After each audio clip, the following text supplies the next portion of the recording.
اور تکلیف میں ڈالیں ان کا انجام کیا ہوگا۔ مظلوم کی دعا کو اللہ رب العزت رد نہیں کرتا، مظلوم کے ساتھ اللہ کی مدد ہوتی ہے، اللہ تبارک و تعالیٰ کی رحمت اور عنایت ہوتی ہے۔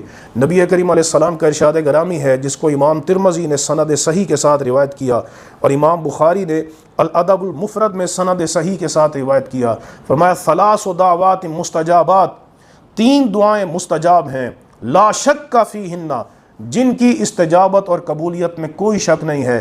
حضور نے فرمایا کہ ان مقبول اور مستجاب دعاؤں میں ایک دعا ہے دعوت المظلوم، مظلوم کی جو دعائے ضرر ہے، بد دعا ہے، ظالم کے خلاف، اللہ تبارک و تعالیٰ اس کو رد نہیں کرتا۔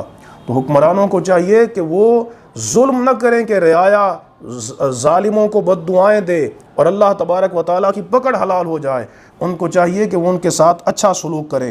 ایک اور حدیث میں نبی کریم علیہ السلام نے، صحیح مسلم کی حدیث صحیح ہے، حضور نے فرمایا اتقی دعوت المظلوم، فرمایا تم مظلوم کی بد دعا سے بچو، فَإِنَّهُ لَيْسَ بَيْنَهُ وَبَيْنَ اللَّهِ حجاب، چونکہ فرمایا کہ مظلوم اور اللہ کے مابین کوئی حجاب نہیں ہوتا، یعنی مظلوم جو ہی دعا کرتا ہے ظالم کے خلاف، اللہ تبارک و تعالیٰ اس کی دعا کو قبول کرتا ہے۔